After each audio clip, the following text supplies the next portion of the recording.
राज studio Semra चौराहा।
महाराज भीष्म के घर में एक सुंदर बिटिया ने जन्म लो भैया।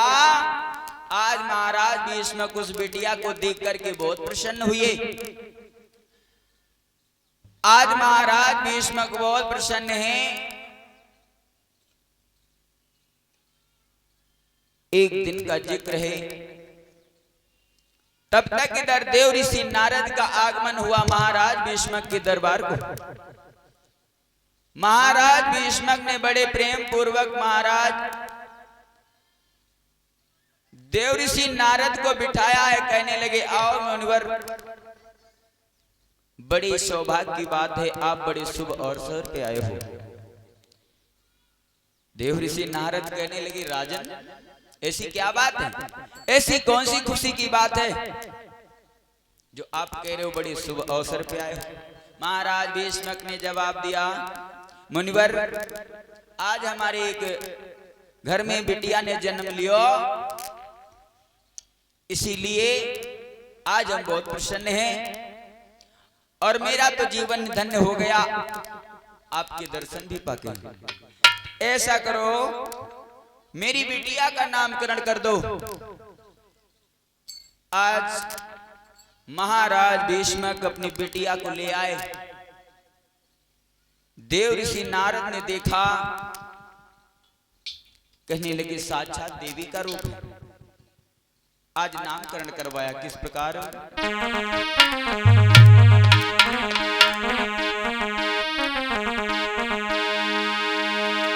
आरे सुनी भूप की बात, मुनि ने हाथ पत्र को लियो। मुनि सोधी बाची लगनों के है रुक्मणी नाम धरियो।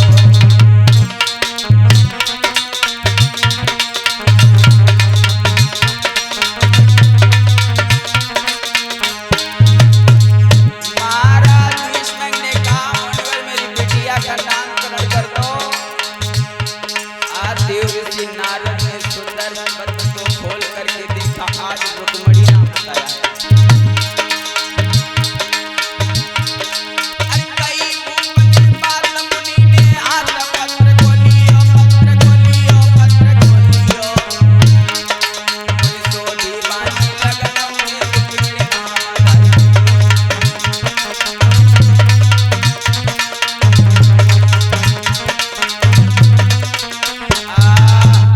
आज देव ऋषि नारद ने बिटिया का नामकरण किया है। आज नाम रखा है रुक्मणी। आज नाम रुक्मणी रखा है। देव ऋषि नारद से एक बात कही, मुनिवर एक बात हमें बताओ, हमारी बिटिया का नामकरण तो आपने कर दिया, और ये बताओ जब हमारी बिटिया सयानी होगी तो हमारी बिटिया का विवाह किनके साथ में होगा। मुनिवर आप तो सब कुछ जानते हो, देव ऋषि नारद कहने लगे, अगर ऐसी बात है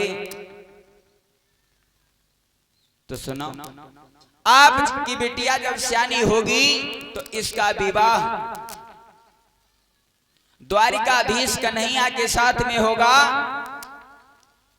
आज देव ऋषि नारद और प्रसन्न हो गए, कहने लगे सौभाग्य की बात है, हमारे घर भगवान श्याम सुंदर मुरलीधर कन्हैया दूल्हा बन करके आएंगे, इससे बड़ी क्या बात हो सकती है। आज इतना कहकर देव ऋषि नारद वहां से चले गए। एक दिन का जिक्र है भक्तों, आज धीरे धीरे रुक्मणी सियानी हुई है और अपनी सहेलियों के साथ में खेलने के लिए जाती है। अपनी सहेलियों के साथ में खेल रही है गुड्डा गुड़िये का खेल। अच्छा, गुड्डा गुड़िये का खेल किसने किसने खेला है? बहनों खेला है? हमारी दीदी खेलो हाँ। आज रुक्मणी धीरे धीरे सियानी हुई, आज सहेलियों के साथ में गुड्डा गुड़िये का खेल खेल रही है। तब तक हुआ क्या, रुक्मणी की मैया की नजर पड़ी, देखा कि रुक्मणी खेल रही है। आवाज लगाई, बिटिया। हाँ मैया, क्या कर रही हो? कुछ नहीं माँ, मैं गुड्डा गुड़िये का खेल खेल रही हूँ। मैं गुड्डा गुड़िये की शादी करवा रही हूँ। और जैसे शादी की बात सुनी भक्तों, आज मैया के हृदय में ठेस पहुंची। अरे मेरी बिटिया भी धीरे धीरे सियानी हो रही है, शादी योग्य हो गई है धीरे धीरे, हमें भी इसकी शादी कर देनी चाहिए। महाराज भीष्म की पत्नी इतना मन में प्रण करके अपने महलों में चली गई भैया। और इधर बांदी को आवाज लगाई, ओरी बांदी,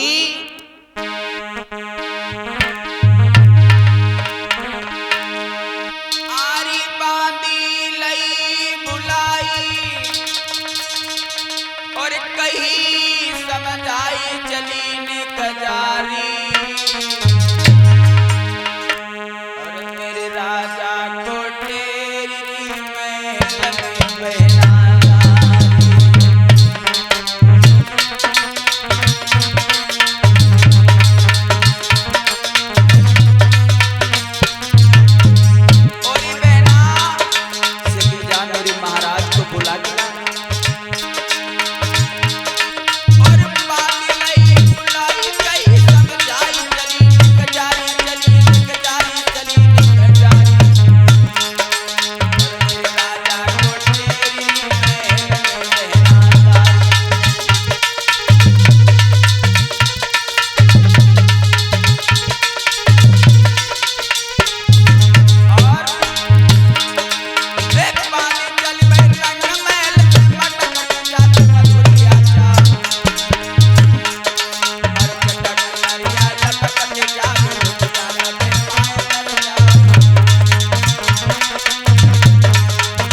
से भगी है, महाराज भीष्म के दरबार में पहुंची और हाथ जोड़ के बोलिए, राजन आपको महलों में महारानी ने याद किया है।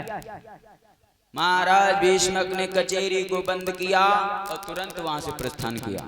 आज महाराज भीष्मक अपने महलों में आए, रानी ने आते हुए देखा और सुंदर पलंग बिछा दिया है। भगवान श्याम सुंदर की बात याद है इधर महाराज भीष्मक को। और रानी ने बिठाया, महाराज भीष्मक बैठ गए। आज रुक्मणी की मैया कहने लगी, स्वामी हाँ मैं एक आपसे बात कहना चाहती हूँ। क्या? शायद तुम्हें नहीं याद है कि मेरी बिटिया भी धीरे धीरे सियानी हो रही है। अब ऐसा करो, रुक्मणी सियानी हो गई है, इसके लिए कोई सुंदर वर ढूंढ करके इसके हाथ पीले कर दिए जाएं। महाराज भीष्मक कहने लगे, बात तो आपकी सही है, लेकिन बात यह है हमारे घर में 4 पुत्र हैं। बच्चों का परामर्श लेना भी बहुत जरूरी है भाई, बहुत जरूरी है। घर में जिसके बेटे हों और बाप बेटों से राय ना ली, और बहन की शादी करनी हो बेटी की, राय लेना भी जरूरी है। महाराज भीष्मक ने कहा, ऐसा करते हैं सभी लड़कों से पूछते हैं, शायद किसी की नजर में कोई सुंदर वर हो।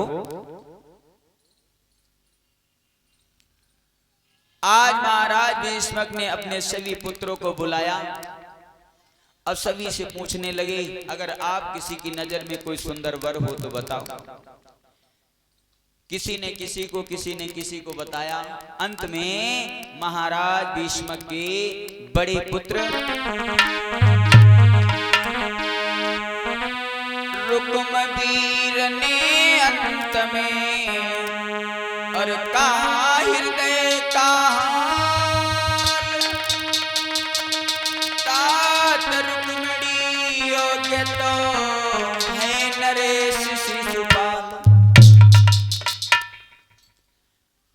महाराज भीष्मक के पुत्र रुकुम कहने लगे, पिताश्री मेरे नजर में एक लड़का है।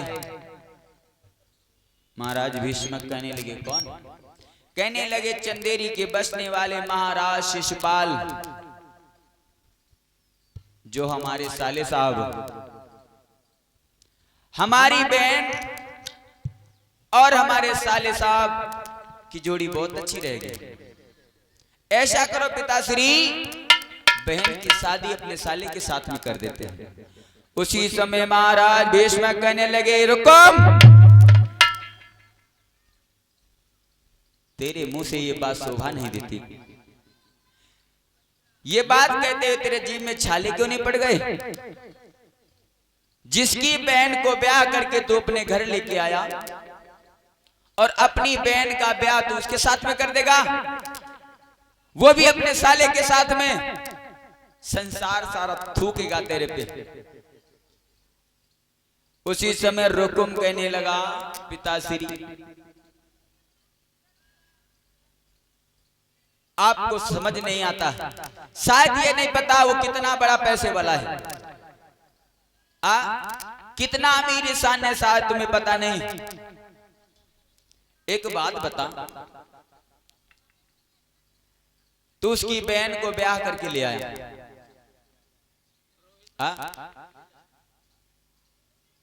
उसकी बहन तेरी क्या है? बोला पत्नी। और तेरी बहन तेरे साले कैसी लगी? बोली बहन। आज रुकुम कहने लगा, पिताश्री तुम्हारी बुद्धि भ्रष्ट हो गई है, ऐसे बहन बेटियां देखी जाए तो शादियां बंद हो जाएंगी।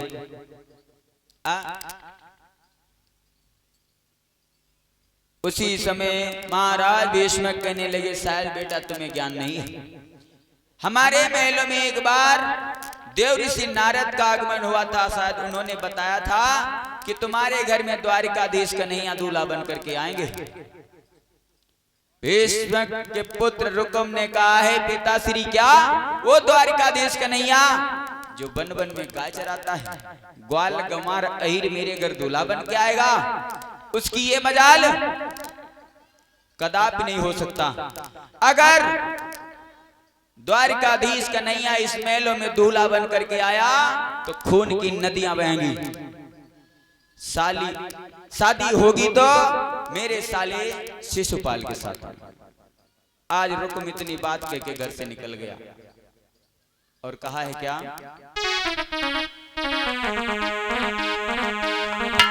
आज रुकुम ने अपने पिताश्री को समझाया कि उसके बल विक्रम के आगे नर मुनि असुर दहलते।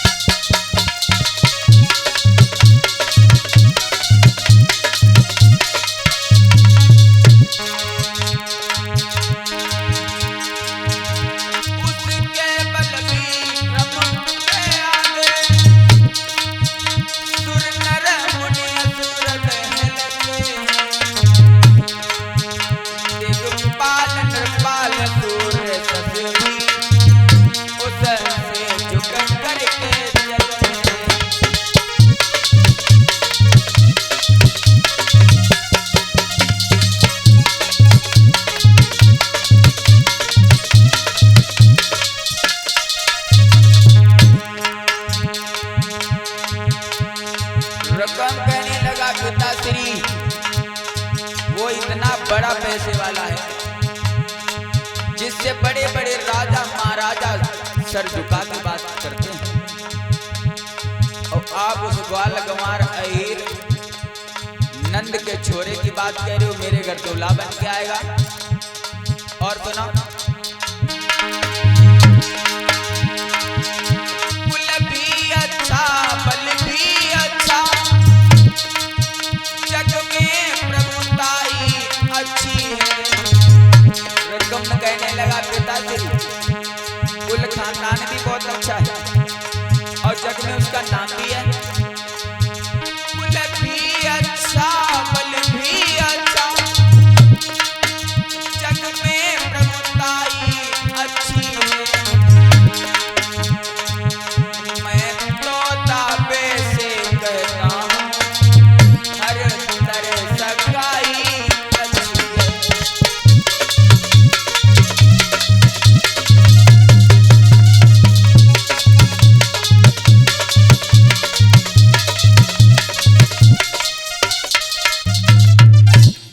बोले पिताश्री, उसका जग में नाम है, कुल खानदान भी बहुत सुंदर है और हमारी समझ से इससे सुंदर वर हमारी बहन रुक्मणी के लिए नहीं मिलेगा। महाराज भीष्म कहने लगे, बेटा पागल हो गए हो क्या? मेरी बात सुनो। कि यादव कुल में देवाधिदेव श्री वासुदेव अवतारे हैं,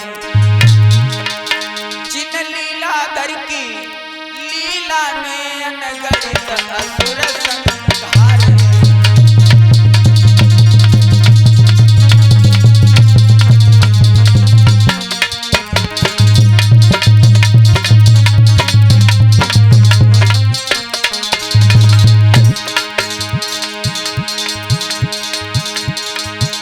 यादव कुल में देवाधिदेव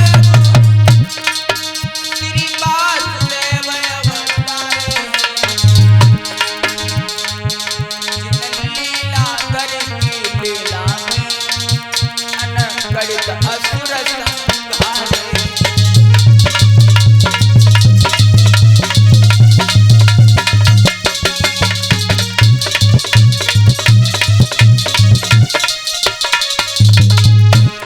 महाराज भीष्म ने कहा है,